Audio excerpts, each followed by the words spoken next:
কচুরি আর আলুর তরকারি বানিয়েছে সকাল সকাল মা, কারণ আজকে আমার মেয়ের ইঞ্জেকশন। আর ইঞ্জেকশন মানে একটা দুটো ইঞ্জেকশন না, পুরো চারটে ইঞ্জেকশন মামাকে দিতে হবে।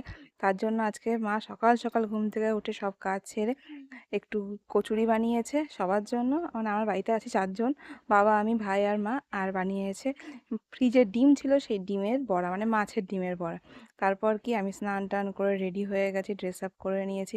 মামাকে নিয়ে যেতে হবে এখন হেলথ সেন্টারে, যেহেতু ইঞ্জেকশন আছে। মামামের 9th মান্থে ইঞ্জেকশন।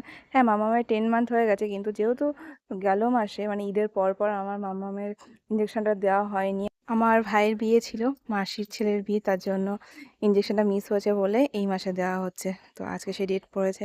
তো আমি সকাল সকাল তো রেডি হয়ে গেলাম, অনেক কাজ ছিল, সেই কাজগুলো তাড়াতাড়ি করে কমপ্লিট করে নিয়ে আমি মামামকে নিয়ে বেরিয়ে যাচ্ছি রেডি হয়ে।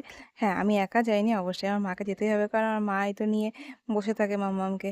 আমার প্রচণ্ড ভয় লাগে, মামাম যে ইঞ্জেকশন দেয় আমার এত কষ্ট লাগে, মামাম যে কান্না করে। হ্যাঁ, আমি ইঞ্জেকশনও ভয় পেতাম, ইঞ্জেকশন দিতাম না, কিন্তু এখন দিতেই হবে। আমি প্রেগনেন্সিতে এত ইঞ্জেকশন দিয়েছি কি আর বলবো। তারপর ইঞ্জেকশন দেওয়া হয়ে গেছে, দেখো মামামের পা ফুলে গেছে, এক পায়ে দুটো ইঞ্জেকশন, আর দু হাতে দিয়েছে। এবার মামাম তো খেতে বসে গেছে, মানে ঘুমাচ্ছে আর খাচ্ছে একা একাই।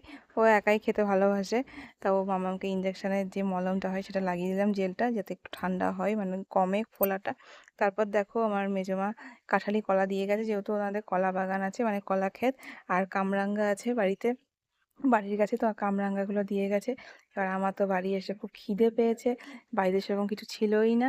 এবার যেহেতু কলা পেয়েছি, কলা খেয়ে নিয়েছি, আর এখানে রয়েছে কামরাঙ্গা, তো কামরাঙ্গাগুলো আমি পিস পিস করে কেটে লবণ আর গুঁড়ো লঙ্কা একসাথে মিক্স করে এটাকে আমি মাখালাম। খেতে কিন্তু দুর্দান্ত হয়েছিল।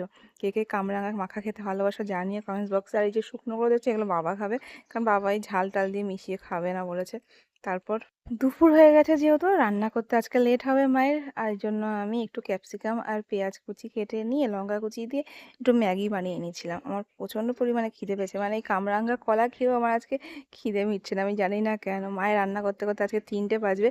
তার জন্যই আমি ডিম ভাজি করে একটু সবজি দিয়ে আমি ম্যাগি বানিয়ে নিলাম। আর ম্যাগিটা এখন আমি খাবো। এই মশলাটাও দিয়ে দিলাম। এসছে ছোটি, আজকে ডেকে নিয়ে এসেছি, কারণ আমি একা পারবো না মামাকে সামলাতে, ও যখন তখন উঠে পড়বে, কান্না করবে। এর জন্য ওকে আমি ডেকে নিয়েছি। ভাইও আসছে, ও ভাইকেও দেবো। এই যে ভাইয়ের জন্য বাটিটা রেডি করে রেখেছি, ওকে দিয়ে দিলাম। তারপরে আজ মা নিয়েছে বড় বড় গলদা চিংড়ি, সেইগুলো আমি পরিষ্কার করে দিলাম, যেটুকুনি হেল্প করা যায় মার কাজে, কারণ আজকে রান্না করতে পারলাম অনেকটাই লেট হবে।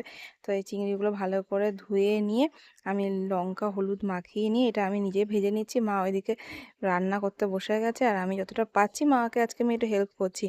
নেক্সট ভিডিওতে দেখাবো আজকে কী কী রান্না হয়েছে, লাঞ্চ ভিডিও অবশ্যই দেখতে পাবে। ততক্ষণ তোমরা এই ভিডিওটা দেখো। আর কেমন লাগলো ভিডিওটা জানাতে ভুলো না।